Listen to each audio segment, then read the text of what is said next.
축복하면서 평화의 인사를 나누시겠습니다. 사랑하고 축복합니다.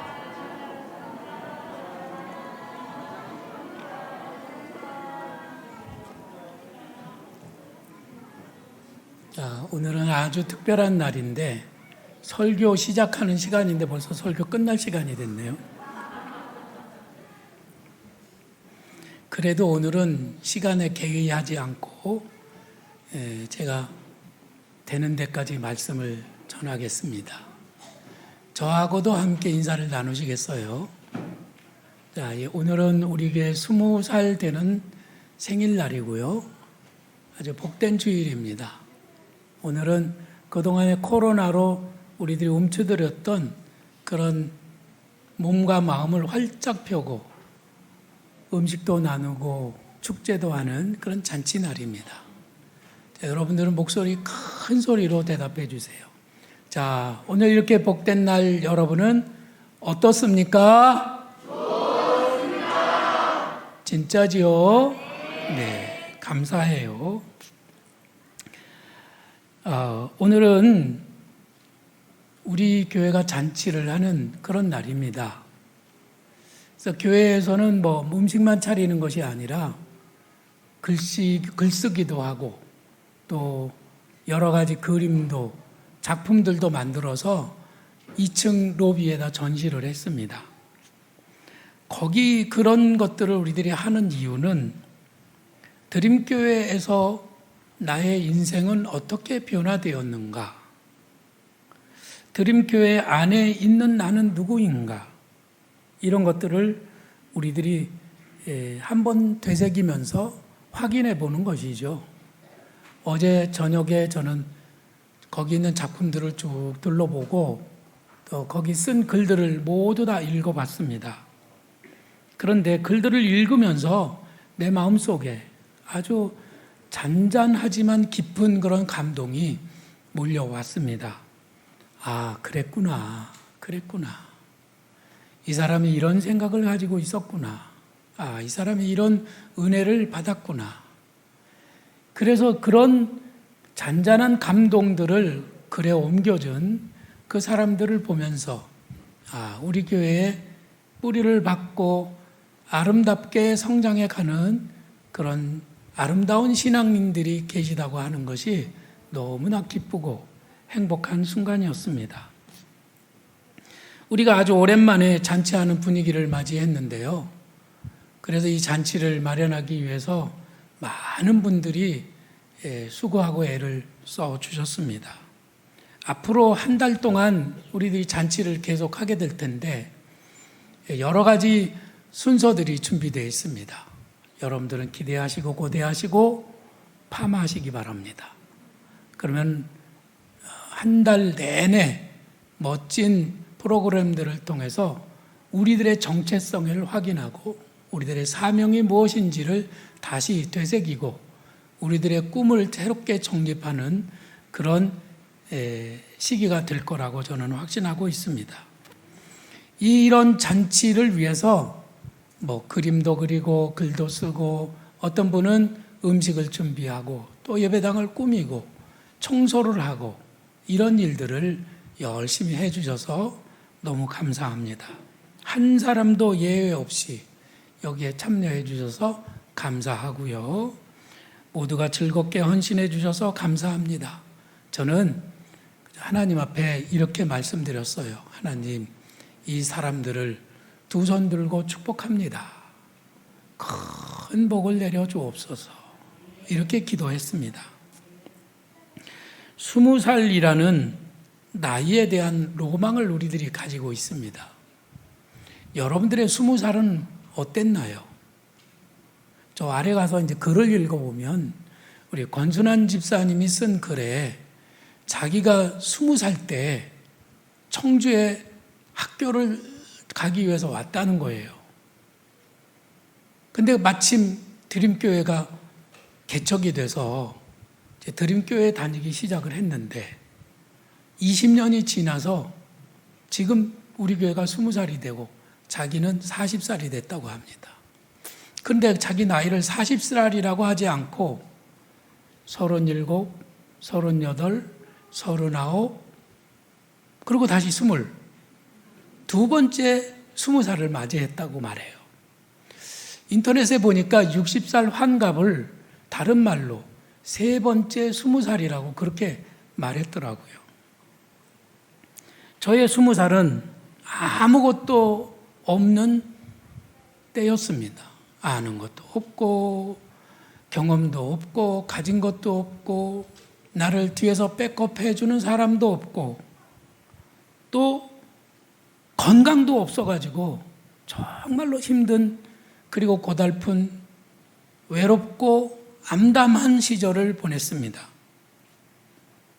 그런데 또다시 20살이 된다고요? 어떠세요? 여러분들은 또다시 20살이 된다면? 누가 만일 저에게, 아니 하나님께서 목사 너 20살로 다시 가고 싶으냐? 그러면은 두말할 것도 없이 얼른 네! 그렇게 대답할 것 같아요. 그때는 아무것도 없었지만 꿈이 시퍼렇게 살아있었고 산이라도 옮길 것 같은 그런 열정으로 뜨거웠습니다. 그 꿈이 오늘 나를 여기에 있게 하고 그 꿈이 나를 이끌어 주었던 것이죠. 20살은 힘들어요. 고달프고 외롭습니다. 아마 여기 있는 여러분들도 똑같을 거라고 생각이 들어요. 저는 나만 그랬나 생각을 하고 성경을 열어봤습니다. 성경에 보니까 창세기의 요셉도 20살에는 애굽에서 노예 생활을 하고 있었습니다. 참 노예 생활이 언제 끝날지도 모르고 이렇게 늙어 죽나 생각하면은 암담하지요. 절망스럽고 어두운 시간을 보냈습니다. 그러나 그는 꿈을 놓치지 않았어요. 하나님께서 자기 마음속에 심어주신 꿈을 꼭 붙들고 하루하루를 견뎌나갔습니다.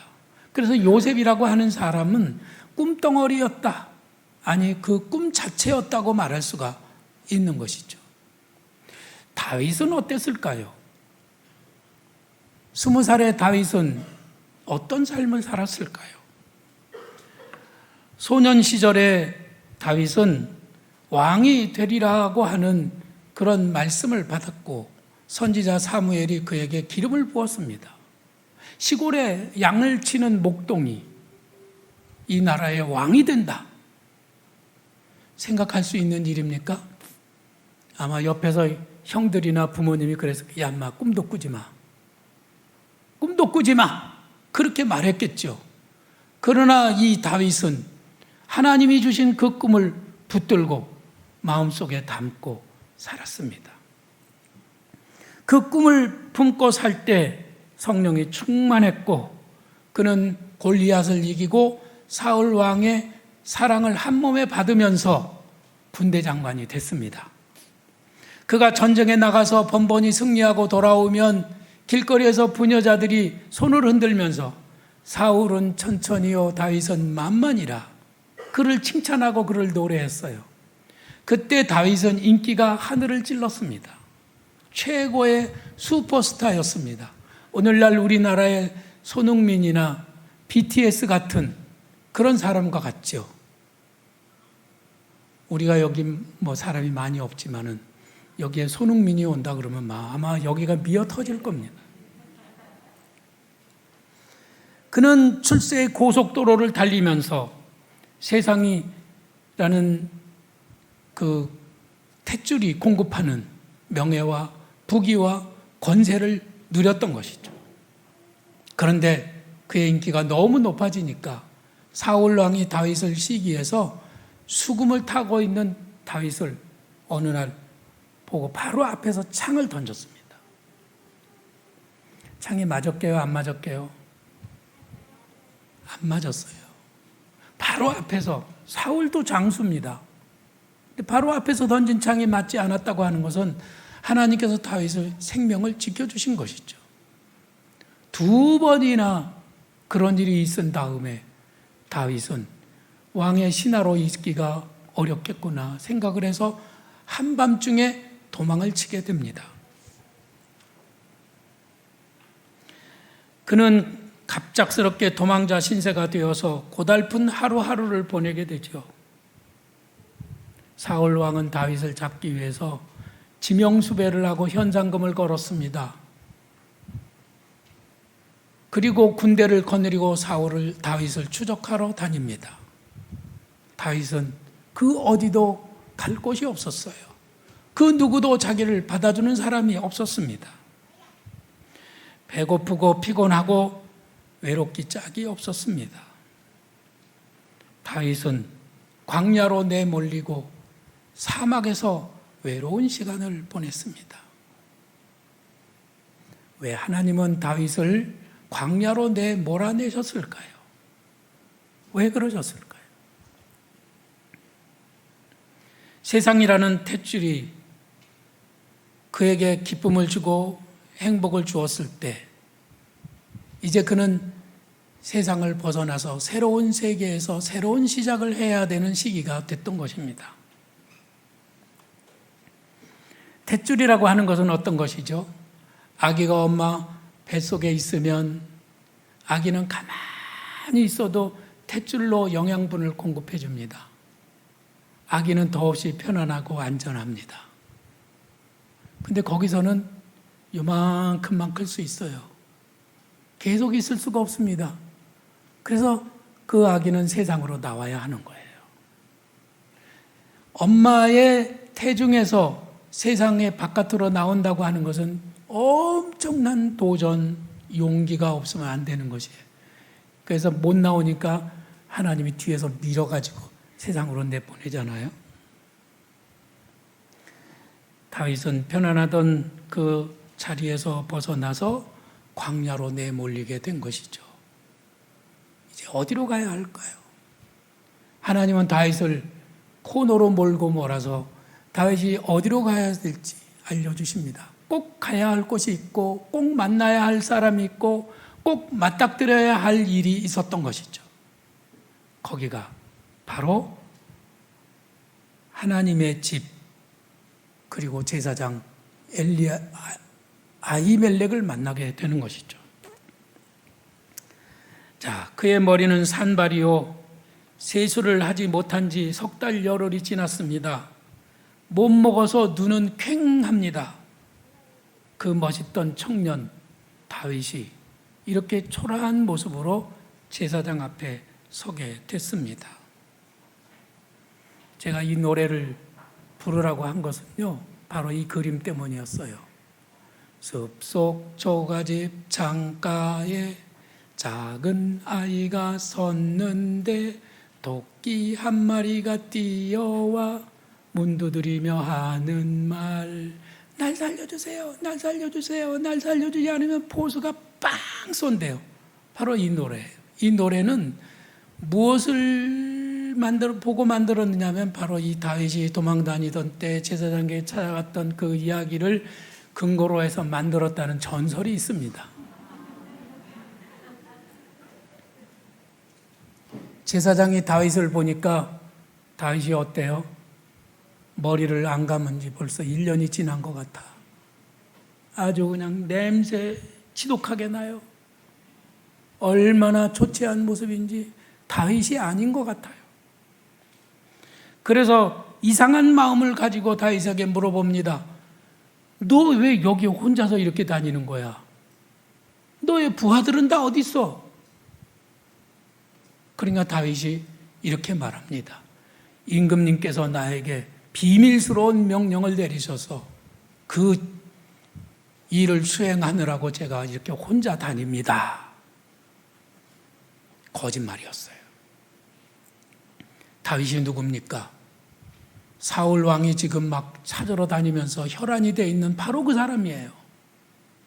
이 제사장이 그것을 모를 리가 없죠. 근데 다윗이 앞에서 거짓말하고 있어요. 그러면 저 같으면 뭐라고 그랬을 것 같아요? 야, 너 거짓말하지 마. 이럴 거 아니에요? 목사가 정말 성도들에게 할 수 없는 말이 있어요. 거짓말하지 마세요. 이 말은 차마 할 수가 없습니다. 왜냐하면 그 사람이 거짓말하고 있다는 걸 알면서도 그 사람의 인격을 존중하고 그 사람의 삶을 가치 있게 본다면은 절대로 그런 말은 못하는 거죠. 오히려 이 아히멜렉 제사장은 다윗을 믿어주는 거예요. 그리고 그의 거짓말에 속아줍니다. 우리 예수님은 어떤 분이실까요? 어느 날 저 율량동 길을 가는데 술집 앞에 이런 글귀가 써 있더라고요. 여자친구가 바뀌었어도 모르는 척 해드립니다. 이건 무슨 말이에요? 안심하고 오라는 거죠. 절대로 비밀이 탄로되거나 당신의 삶을 내가 타치하거나 하지 않을 테니까 편안히 오라는 겁니다. 우리 주님은 우리에게 기꺼이 속아주실 뿐만 아니라 우리를 어떤 경우에도 믿어주십니다. 그리고 우리를 위해 죽어주시는 분이십니다. 그게 우리 주님이세요. 다윗은 지금 누구를 만났느냐 하면 바로 그런 제사장, 바로 그런 하나님의 집에서 하나님의 은혜를 받고 있는 것입니다. 다윗이 제사장에게 이렇게 말합니다. 떡 좀 주세요.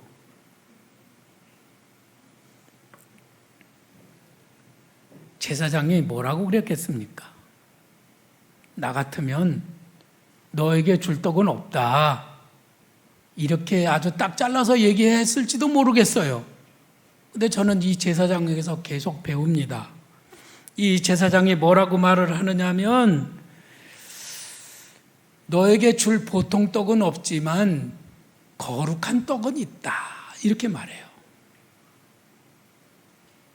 거룩한 떡은 있지만 너에게 못 줘. 이렇게 말할 것 같은데 이 거룩한 떡이란 제사장만 먹을 수 있고 일반 사람들은 먹어서는 안 되는 그런 구별된 떡이에요.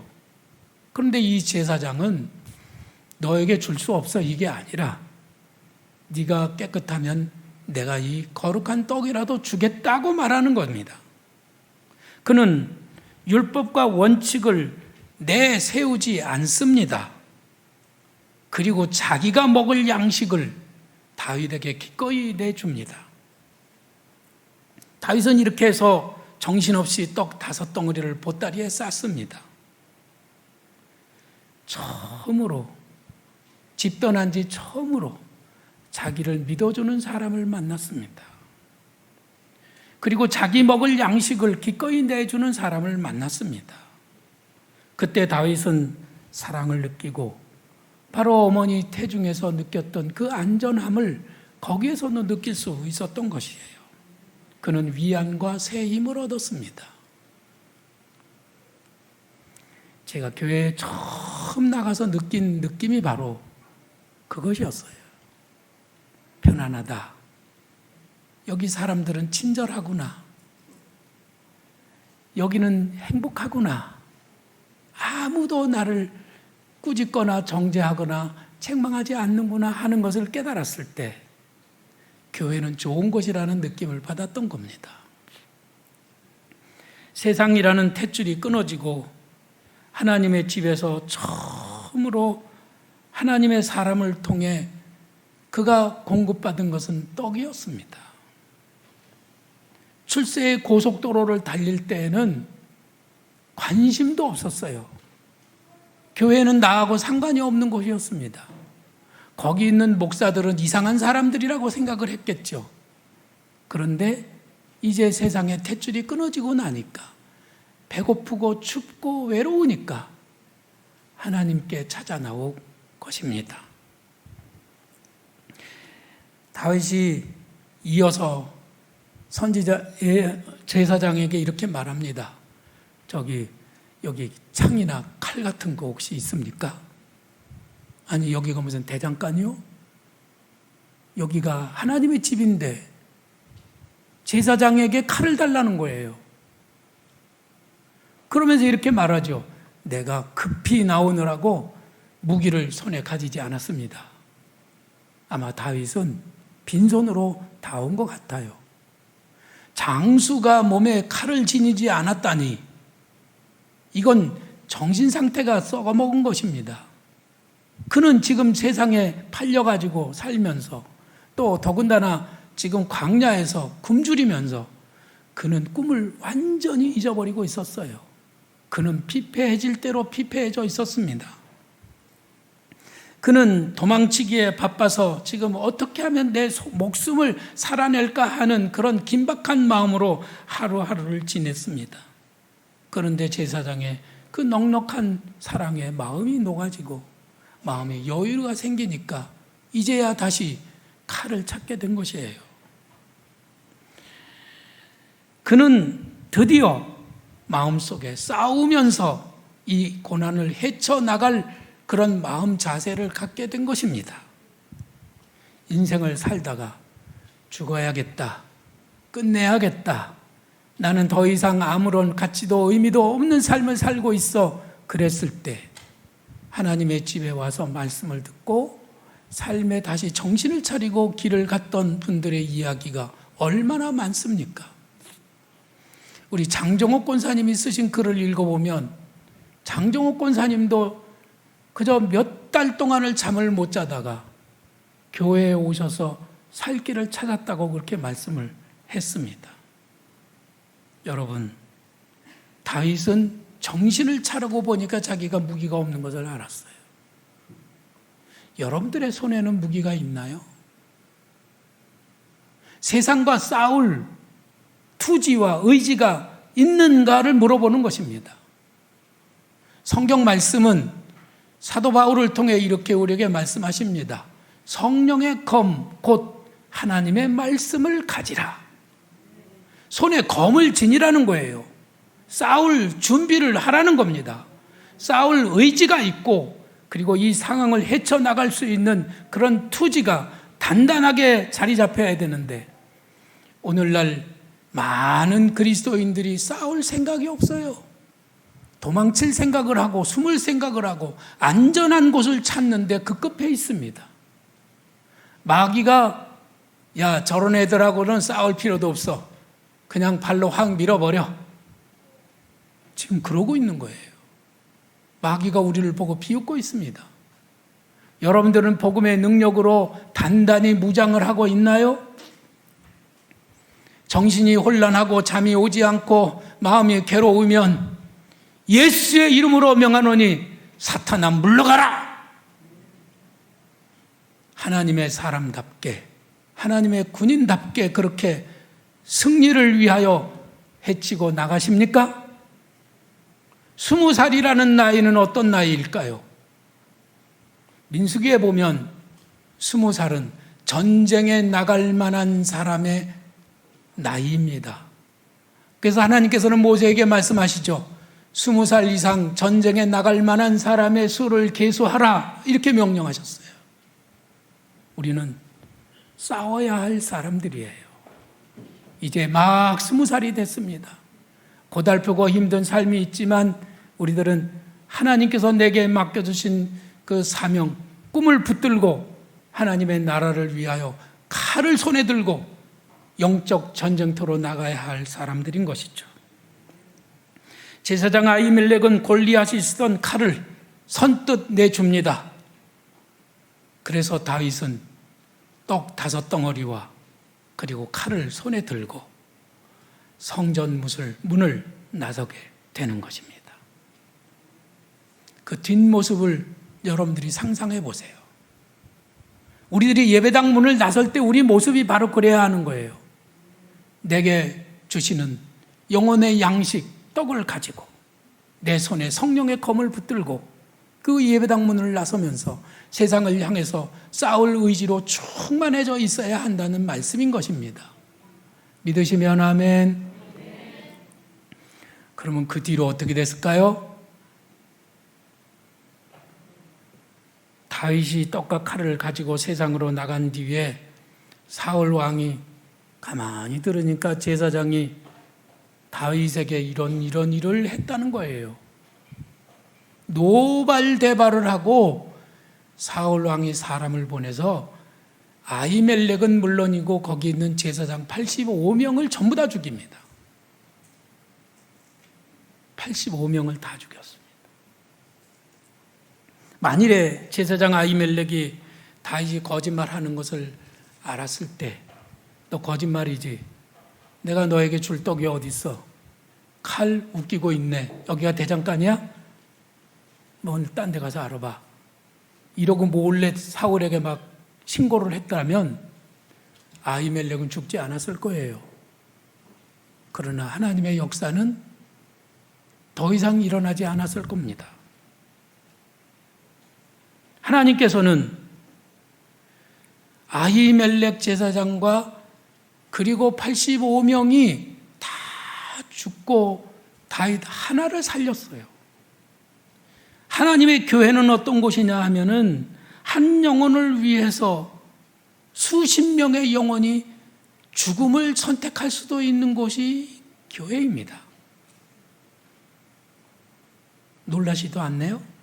뭐 뻔하죠. 당연하죠. 그럴 수 있어야죠. 그렇게 생각하십니까? 아니, 여기 있는 어린아이 하나를 살리기 위해서 저도 죽고 여기 있는 여러분들이 모두 다 죽어야 한다고 하면은 그 길을 가겠느냐고요. 하나님은 그렇게 하시는 분이에요. 그리고 다윗은 30살에 이스라엘의 왕이 되고 하나님의 꿈이 다윗을 통해 이루어지는 겁니다.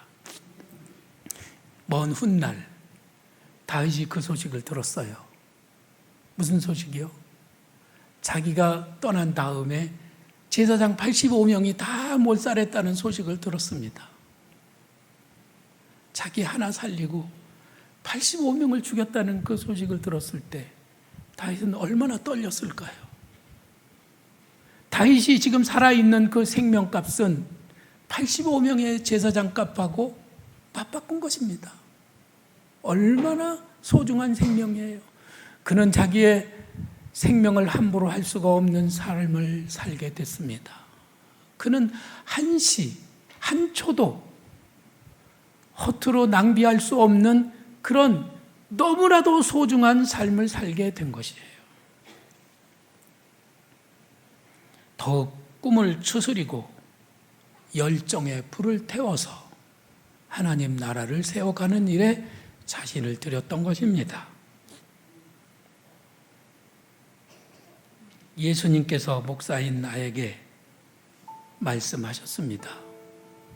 너도 한 영혼을 위해서 죽을 수 있겠느냐? 우리 교회에도 하시는 말씀이에요. 한 영혼을 위해서 우리 교회 전체를 드릴 수 있겠느냐? 저는 떨면서 주님 앞에 대답했습니다. 한 영혼을 살릴 수만 있다면 기꺼이 저를 드리겠습니다. 여러분들도 주님의 뒤를 따라가는 그런 사람들이 되기를 주님의 이름으로 부탁을 드립니다. 우리 함께 찬양하겠습니다.